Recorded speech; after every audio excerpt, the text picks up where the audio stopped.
I grabbed my phone to swipe right to turn the alarm clock off. I jumped out of my bed, I go downstairs to the bathroom. I took my pants off to pee, then I flushed the toilet. I grab the toothpaste, then I squeeze the tube to apply to my toothbrush so I can brush my teeth. After brushing my teeth, I went to the shower, turn the water while balancing the temperature. Once I hit the right balance, I start washing my body. After a warm bath, I got out of the shower and take a towel to dry myself. I went back upstairs to my room. I opened my closet to ready up my clothes. I handpicked 3 pieces: a limited edition Ratchet and Clank Quest for the Booty t-shirt, regular pants and a pair of sneakers. I dressed myself and took my phone. I went downstairs to kitchen, grab a bowl of cereal, seeing everything and the time is going until I remember that daylight savings time has ended. Thus, I'm late on my part-time job.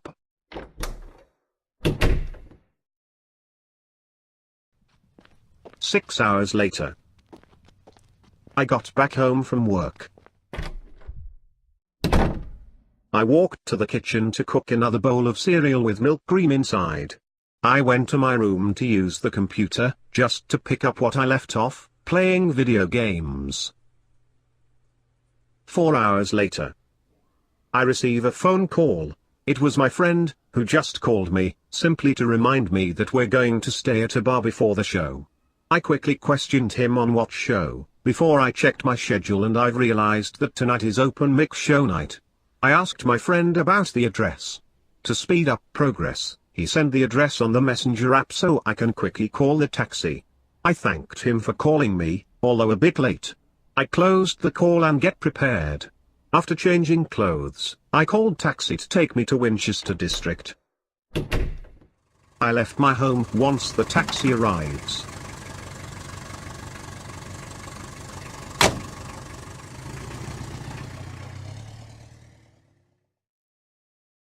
Less than 10 minutes later, I arrived to Winchester District. Per usual, I tipped the taxi and got out of the cab.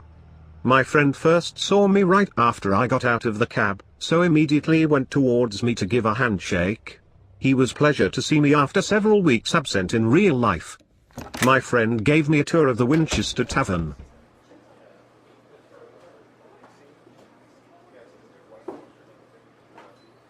After the tour, my friend and I walk to the table as we see a group of people hanging out. I was greeted with those people. They turned out that they are performers. We all say hi and introduce ourselves. Just like any hangout, we talk about their life, jobs, stories and other stuff. While we share our stories, my friend decided to tell them a story about my previous life. I used to be an infamous jokester. A jokester who makes good jokes that pisses everyone off, but I love it. It was fun and games until an unfortunate accident that made me abandon my infamy. I decided to interrupt my friend because he speaks too much. But, the performers was interested with my background. They asked if I want to perform the show. Before I declined, my friend pointed me out that they're desperate on finding new members. I turned my head towards them. Every performer pulls that cat face and I was like, God damn it. And I decided to join the crew, but in one condition: I'm going to perform only one night. They agreed with deal instantly. After that, we exit Winchester Tavern and head to the pub. We went to the second floor. We started preparing the show. It took us an hour to get everything set up, from the musicians, the lights, audio and the food. Meanwhile, I was writing a collections of jokes while dealing on a deadline. Thankfully, the performers helped me on making a decent-sized list of jokes, alongside my own jabs and roasts to current events. As we almost finish preparing the show, our audiences has arrived and taken their seat and the performers begin the show. 6 performances later.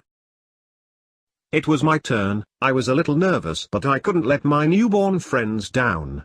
So, I drank a bottle of Dasani, went on stage to perform. Before I begin, I introduce myself to the public and talk about my life before I start a segment on what I like to call a comedy routine.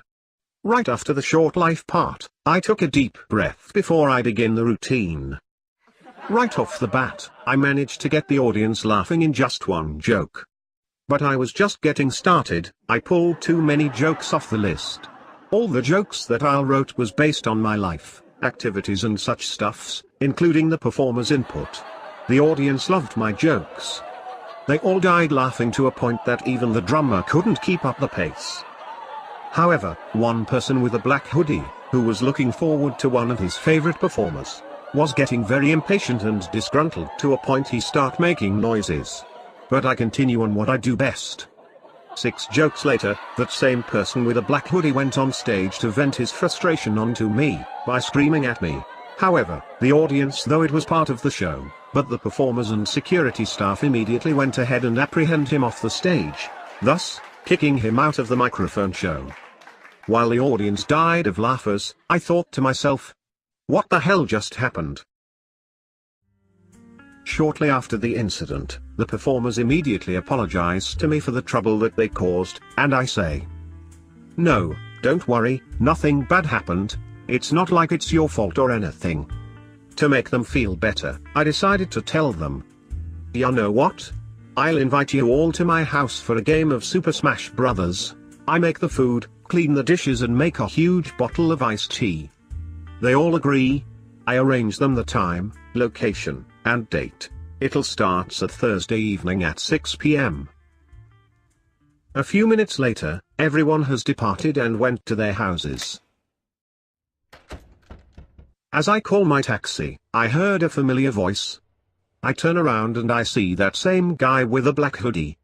But before I asked, he punched me in the face and said those following words. Don't you ever visit their show again. I felt the pain around my head, almost feeling dizzy, after feeling the impact of a decent-sized punch. But before he exit the crime stage, I scream at a low-tone voice. Hey, you have a lot of balls to punch me, but you just want to vent your frustrations towards me instead of yourself. You know what, you're a littlest cowardly little. But he left the area before I finished the sentence. I needed to calm myself. After my successful breathing, I finally got up, cleaned my pants, grabbed the phone from my pocket. Thankfully, my phone didn't receive any damage, thanks to screen projectors. But there's no time for me to admire the phone's survival. I called the taxi, and I said to the taxi, hey, can you take me to my house? Here's the direction. Oh, and one more thing. Can you first take me to pharmacy? The end of story.